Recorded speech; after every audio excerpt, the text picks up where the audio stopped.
উত্তরের জেলা পঞ্চগড়ে দিন দিন বাড়ছে শীতের দাপট। গত কয়েকদিন সর্বনিম্ন তাপমাত্রা ওঠানামা করছে 11 থেকে 12 ডিগ্রি সেলসিয়াসের মধ্যে। সন্ধ্যা থেকে সকাল পর্যন্ত শীতের তীব্রতা থাকছে বেশি।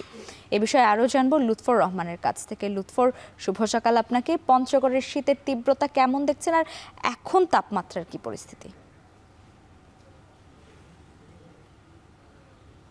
লাইবা, আজ সকালের যে তাপমাত্রা সেটি দিয়ে শুরু করি। আজ সকালে পঞ্চগড়ে যে সর্বনিম্ন তাপমাত্রা সেটি মাপা হয়েছে 11 ডিগ্রি সেলসিয়াস। গতকাল কিন্তু দেশের যে সর্বনিম্ন তাপমাত্রা সেটি পঞ্চগড়ে তেঁতুলিয়াতে রেকর্ড করা হয়েছিল 12 ডিগ্রি সেলসিয়াস, এবং আমরা দেখছি বেশ কয়েকদিন ধরেই জেলার যে সর্বনিম্ন তাপমাত্রা সেটি 11 থেকে 12 ডিগ্রি সেলসিয়াসে নেমে এসেছে, এবং তাপমাত্রা কিন্তু ধীরে ধীরে নিচের দিকেই নেমে আসছে। এবং আমরা দেখছি গত কয়েকদিনের যে শীতের চিত্র, সন্ধ্যা নামার সাথে সাথে তাপমাত্রা কমে আসে এবং রাতভর কিন্তু বৃষ্টির মতো কুয়াশা ঝরে, এবং সকালে কখনো হালকা কখনো ঘন কুয়াশায় আচ্ছন্ন থাকছে চারপাশ।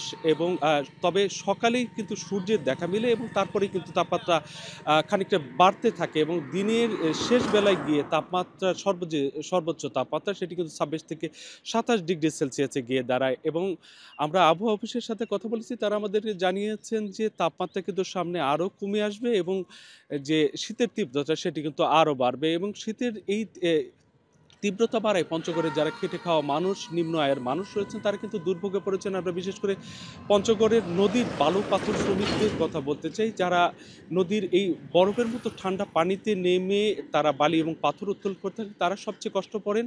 এবং তার পাশাপাশি দেখেছি আমরা যে সন্ধ্যা থেকে সকালের যে শীত, এই সময় কিন্তু শীতের তীব্রতা বেশি থাকে। এই সময় যারা কর্মজীবী মানুষ রয়েছেন, দৈনিক আয় নির্ভর মানুষ রয়েছেন, তাদের কষ্টটা একটু বেশি হয়। বিশেষ করে রিক্সা চালক, ভ্যান চালক সহ দৈনিক আয় নির্ভর যেসব মানুষ রয়েছেন, তারা কিন্তু কষ্টে পড়ে যান। এবং আমরা দেখেছি যে প্রয়োজনীয় সংখ্যক শীত বস্ত্রের অভাবে যারা অসহায় দরিদ্র মানুষ রয়েছেন, তারাও কষ্টে রাত পার করছেন। যদিও আমরা জেলা প্রশাসনের সাথে কথা বলেছি, তারা আমাদেরকে জানিয়েছেন যে এই শীতে সরকারের পক্ষ থেকে 30 লাখ টাকার মতো তারা শীতবস্ত্র কেনার বরাদ্দ পেয়েছেন, এবং তার মধ্যে 8,000 টাকায় তারা শীতবস্ত্র কিনে অসহায় দরিদ্র মানুষের মাঝে বিতরণ করেছেন। আর এই মুহূর্তে কিন্তু সূর্যের দেখা মিলেছে, আর সূর্যের দেখা পাওয়া মানেই এই জনপদের মানুষের জন্য স্বস্তির খবর। তো লাইভে এই ছিল আমার কাছে পঞ্চগড় থেকে শীতের সার্বিক পরিস্থিতি।